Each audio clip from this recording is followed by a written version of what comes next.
Friends, welcome to V family creations. நீங்கள் எல்லோரும் நல்லா இருக்கிறீங்களா? நானும் நல்லா இருக்கிறேன், நீங்களும் நல்லா இருக்கணும். இன்னைக்கு முருங்கை விதை ஆயில் பார்க்கலாம். செய்ய போகலாமா? இது நம்ம வீட்டு முருங்கை மரம் விதை எடுத்தது. இது இந்த முருங்கை விதை இப்படி தான் இருக்கும், உங்களுக்கு காமிச்சு இல்லையா?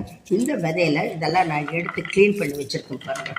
உள்ளே இருக்க பருப்பு மாத்திரம், இந்த பருப்பு மேலே தோல் இருக்கு இல்லையா, இந்த தோலை இப்படி பிச்சுட்டு இதை நீங்கள் உரிச்சு எடுத்துட்டா வந்துடும், வெள்ளையாக வந்துடும் பாருங்கள். வறுப்பு தருவு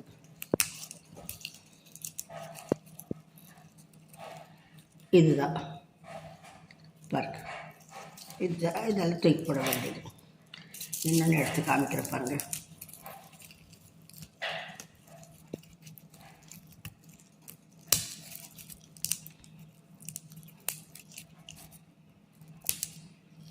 பாருங்க, இவ்வளோதான்.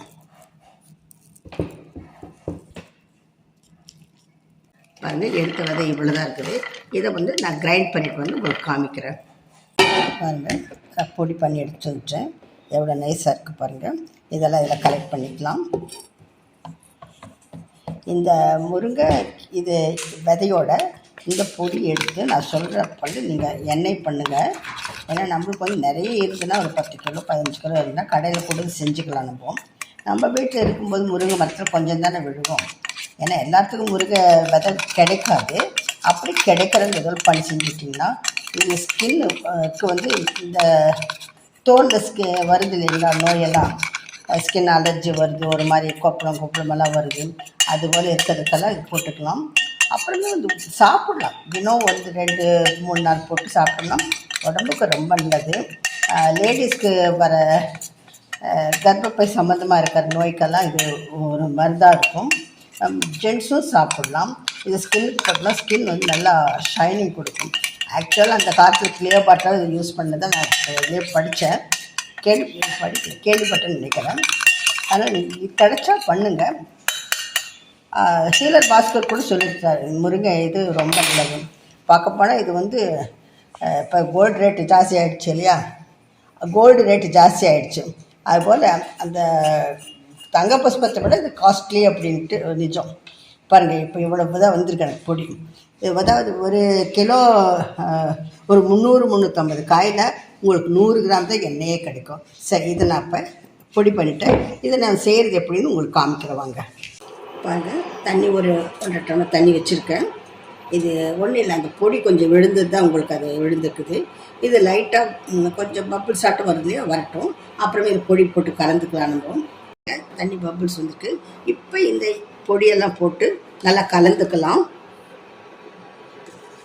இது கொஞ்சம் செய்யறதுக்கு லேட்டு தான் ஆகும், ஆனால் உங்களுக்கு ரொம்ப காஸ்ட்லி. இது இந்த கரூரில் ஒரு அம்மா சரோஜான்ஸ் பண்ணுறாங்க. அவங்கக்கிட்ட நான் ரேட்டு கேட்டேன். ஒரு கிலோ எண்ணெய் வந்து 5000 ரூபா அப்படின்னாங்க. கோயம்புத்தூர் ஒருத்தர் வந்து 4000 ரூபான்னு சொன்னாங்க. ஆனால் அந்த அளவு மதிப்பு ஜாஸ்தி, இதுக்கு விலை ஜாஸ்தி. சீடு கிடச்சின்னா அவங்க கொஞ்சம் ட்ரை பண்ணி பாருங்கள். கொஞ்சம் வேலை இருந்தாலும் ஆனால் உங்களுக்கு நல்ல இது பெனிஃபிட் இருக்குது. இது ஒரு கொதி வரட்டும். கொதி வந்த பிறகு இது வந்து ஒரு துணியில் போட்டு வடக்கட்டி எடுத்துக்கலாம். இந்த மேலே இருக்க இதெல்லாம் போயிட்டோம். இந்த எண்ணெயை நம்ம தண்ணியை வடக்கட்டிக்கலாம். பாருங்கள் எப்படி வந்துட்டுருக்குன்ட்டு.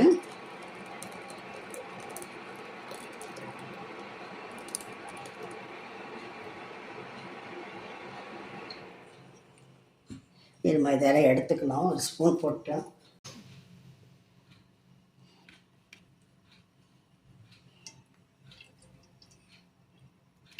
சூடு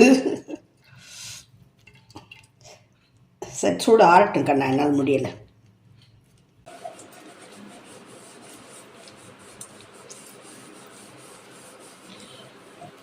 கடையில் அப்படின்னா அவங்க செக்குலேயே போட்டுடுவாங்க. நம்ம கடலை எண்ணெய் எப்படி பண்ணுறோமோ அதே போல் செக்கில் கொஞ்சம் தண்ணி தெளித்து அவங்க ஆட்டுறாங்க. அப்படி ஆட்டும்போது எண்ணெய் தானாக பிரிஞ்சு வருது. அப்புறம் ஒரு 2 நாள் அப்படியே வச்சுட்டு அப்புறம் மேலோட எண்ணெய் எடுத்து கசடு எடுத்து அது என்ன பண்ணுவாங்கன்னு தெரியல. பொதுவாக ஆயுர்வேதத்துலையும் சரி சித்தாலும் சரி இது ரொம்ப ஃபேமஸ்ஸு. முருங்கை விதையும் சரி, முருங்கைக்கீரை பொடி இதெல்லாம் கம்ப்ளீட் எடுத்துட்டேன். இன்னும் கொஞ்சம் இருக்குது, வரமாட்டேங்குது.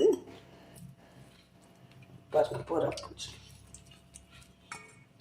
இப்போ இந்த இதையும் இதில் ஊற்றிக்கலாம்.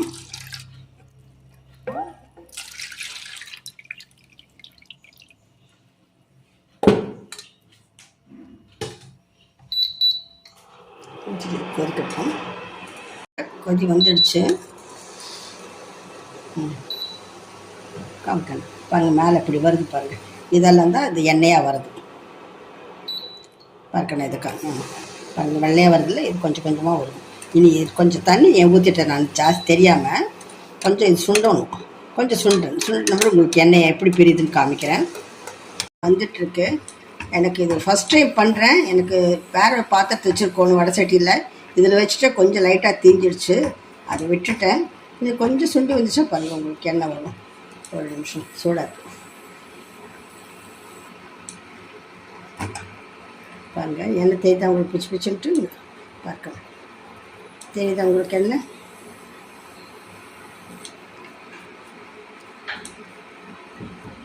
பாருங்கள். இனி சுண்டி வந்துடுச்சுன்னா உங்களுக்கு இது அப்படியே ஒரு இதில் பாத்திரத்தை ஊற்றி வச்சுட்டு அப்புறம் அது தெளிஞ்ச பிறகு நம்ம எடுத்து யூஸ் பண்ணிக்க வேண்டியது தான். பாருங்கள், உங்களுக்கு ஆயில் நல்லாவே தெரியுதுன்னு நினைக்கிறேன். இவ்வளோ தான் வந்தது, 50 கிராம் வந்துருக்குமான்னு தெரியல. இந்த ஆயில் வந்து நீங்கள் முடிக்கெல்லாம் கூட போட்டிங்கன்னா முடியை நல்லா வளரும், பொடுகு போயிடும் உங்களுக்கு. நல்லா ஷைனிங்காக. அந்த கசடாட்டு இருக்கு பாருங்கள், அதெல்லாம் நின்றுடுச்சு அப்படின்னா அப்புறமே நம்ம யூஸ் பண்ணிக்க வேண்டியதான். நாளைக்கு தெளிஞ்சுடும் நினைக்கிறேன். விதை கிடச்சா மறக்காமல் பண்ணுங்கள். இந்த விதை ரெண்டுமே இட்லி பொடி கூட பண்ணுறாங்க. ஆனால் அந்த விதை சாப்பிட்டோம்னா கசக்குது பார்த்தேன் நான். ஏன்னா நம்ம வீட்டில் நம்ம பிள்ளைங்க சாப்பிடாது. தேங்க்யூ ஃபார் வாட்சிங். Take care. சப்ஸ்கிரைப் பண்ணுங்கள், லைக் பண்ணுங்கள், ஷேரும் பண்ணுங்கள். இது பார்த்து நீங்கள் ஃபீட்பேக்கும் அனுப்புங்க.